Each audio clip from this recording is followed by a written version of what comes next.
Good evening and thank you for joining us for KREM News at 5 tonight. I'm Mark Hanrahan. Thank you for being here. I'm Whitney Ward. Just a few hours ago, we received a copy of new court documents that list items police took from the Pennsylvania home of Moscow murder suspect Brian Kohberger. Pennsylvania State Police requested a search warrant to collect any evidence related to the homicide investigation in Moscow. And during their search, police collected the following items: a silver flashlight, a white Arizona Jean Company large T-shirt, a black Champion sweatshirt with the Washington State University Cougars logo on it, a pair of black and white size 13 Nike shoes, and a DNA swab from the inside of Kohberger's cheek. Investigators also asked for a nighttime search warrant to be issued and to seal the affidavit of probable cause. The document says this request was made based on the seriousness and the violent nature of those crimes.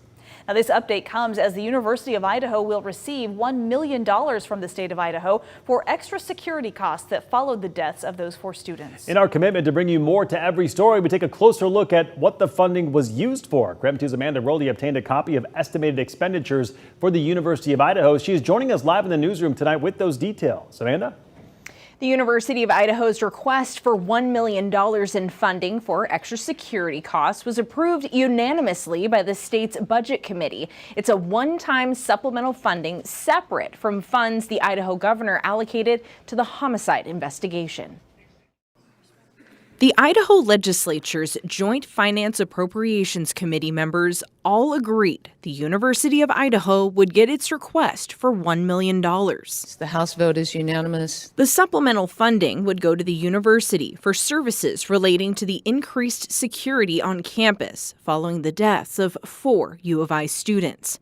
The request listed support from Idaho State Police, a safe shuttle service, increased security, counseling services, and a campus vigil. Well, I think everybody in the state was horrified that this could happen on one of our university campuses. Idaho State Senator Jeannie Ward Engelking was one of the Budget Committee's unanimous votes in favor of the funding. I thought the university did a really nice job of being flexible and trying to provide the right fit for every student and ensure that they felt safe. Not only did she watch these events unfold as a state lawmaker, she's a grandmother as well.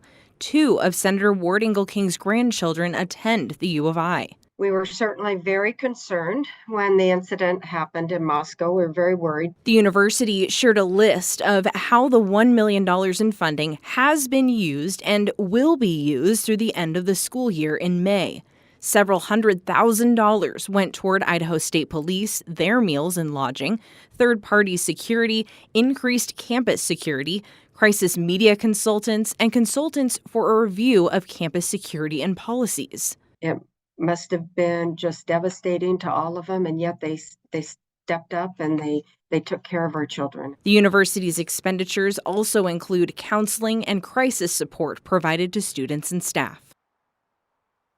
The university says the vigil it hosted on campus cost nearly $13,000. A spokesperson with the university told me that amount is typical for large events, drawing in thousands of people. They say the vigil incurred expenses for security personnel and equipment, mental health professionals, and event materials. In the newsroom, Amanda Rowley, KREM 2 News. All right, Amanda, thank you very much. Moving on to our other top story tonight, which of course is the weather overnight into this morning. We saw several inches of snow that fell around the region. Yes, but we may not actually be done with the snow, so we want to turn to our chief meteorologist, Jeremy Legoo. Jeremy, what's up with that?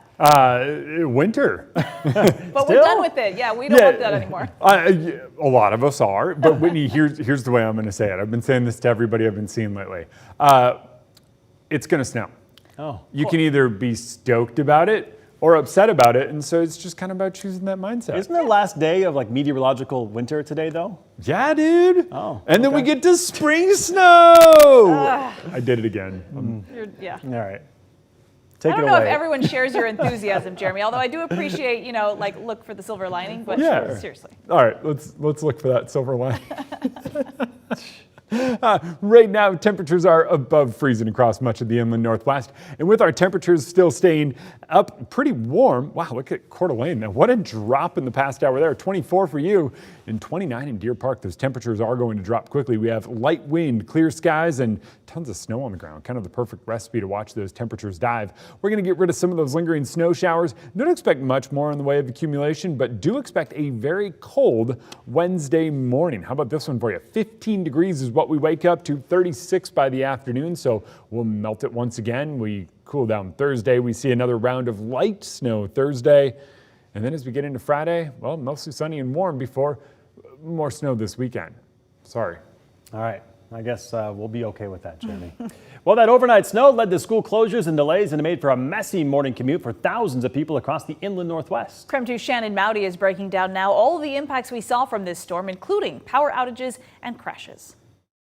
We had quite the morning with about 6-7 inches falling in the Spokane area between about midnight and around 9 this morning. It was an unexpected way for a lot of people to wake up. It was a rude awakening for the inland Northwest Tuesday. Well, I was expecting a lot less than this, just a little more work. Around 7 inches fell in the Spokane area, leaving people like Benjamin Robotham to pull the snowblower out of storage. You know, it was tucked in the far back part of my garage, so it was away, and I wasn't expecting to pull it out. So winter's far from over, and so is the work it brings. Crews have been out since about 4 o'clock last night, pre-treating roadways. And then once the snow started to fall, they've been out all night and throughout the morning. WashDOT plows dealt with icy conditions that left a backup on I-90 after a city bus slid out and blocked all lanes. Spokane launched a full city plow late Tuesday morning. This isn't the light snow, fluffy snow that just kind of flies off the side of the plow. This is some thicker, heavier stuff. That heavy snow also downed some power lines and caused major outages, with around 600 of Vista customers powerless to start the morning. February may be over. I was really surprised. I looked out the window and I was expecting an inch, and this is what I get. But it's not going quietly. I just deal with it. It's like I said, it's usual, you know, Spokane, Pacific Northwest, you know, we're used to it, so. Now, luckily, as you can see behind me, most of these main roads and arterials with all the traffic throughout the day, that's broken up more of that compact snow. So these are pretty clear. Some of the side streets, like the one right in front of me, are a little bit slushy and have a little bit more of that hard compact ice or snow. And again, we are dipping down into pretty low temperatures from tonight into tomorrow morning. So just something to think about and be careful out there. In Spokane, Shannon Mowdy, KREM 2 News. Thank you, Shannon. And now looking ahead to tomorrow, we want to let you know about a big KREM 2 investigation that we are working on. There were warning signs for months that things just were not right at the Airway Heights home where 9-year-old Mila Miller lived. She hadn't been seen at school since last January. Neighbors had called police multiple times with concerns about possible violence in the home. Then in December, the little girl's body was discovered in the back of a U-Haul trailer after police say her guardians drove to South Dakota in hopes of burying the remains without an autopsy. Now those two guardians are in the Spokane County Jail accused of murder. It's been really hard to process. I was so sad and heartbroken that she went through that. And now I'm angry. Yeah. I'm very angry because no kid deserves to go through any of that. I investigated what happened and why a system that is supposed to protect children wasn't enough to protect Mila. Make sure to join us for our exclusive investigation tomorrow night right here on KREM 2 News at 6. In other top headlines tonight, the Post Falls Police Department is looking for an 11-year-old boy they believe was taken from his legal guardian by his mother. Police are looking for Peyton Yunt and his mother, 37-year-old Ashley Yunt, after she allegedly took him last night from his grandma, who is his legal guardian. Yunt is believed to be driving a 2010 silver Ford Fusion. Anyone with information is urged to call 208-773-3517. That number is right there at the bottom of your screen. Spokane Valley police have charged a 16-year-old suspect in a deadly hit and run last month on East Sprague. According to new court documents that were released, investigators were able to find security video of that hit and run, which led them to a distinctive pickup and a teenage driver. Those court documents also show the victim was Kimberly Allen. Her family spoke exclusively with KREM 2 for the interview. You can just go to our website, krem.com. Whether she was advocating for the Karl Maxey Center, serving on the board of the Odyssey Youth Center, or writing for the Black Lens newspaper, Sandy Williams was constantly fighting for Spokane to be a better place. But on September 4th of last year, Sandy, her partner Patricia, along with 8 other people sadly died when their seaplane crashed into the Puget Sound. And tonight on KREM 2, we are honoring Sandy's legacy with a KREM 2 News special called Sandy's Story, celebrating a civil rights activist. Our Channing Curtis sat down with Sandy's brother and mother to learn more about who she was. Here's a quick preview.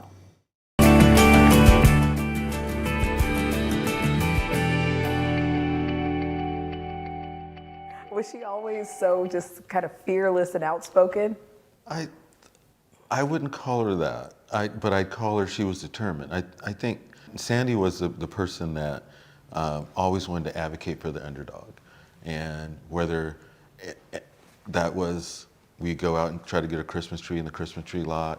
She wanted the Charlie Brown Christmas tree, is what we said. And usually we wind up having to get 2. We get the big one, and then we get the one Sandy picked, which was, you can't just leave this here. Look at this, it's so sad. Or we go to the pound, and we go get a dog, and we'd be over here looking at the runt of the litter, and it's like, Sandy, and I'd be like, come on, look at this big German Shepherd, let's go.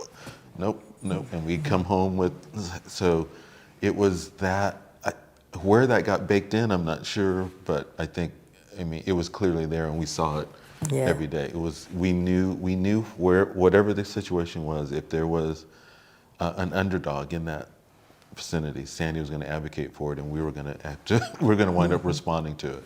And that's how she did the whole time. So that is just a very small portion of what her family had to say. For more, make sure and join us tonight at 6:30 on KREM 2 for Sandy's Story, celebrating a civil rights activist.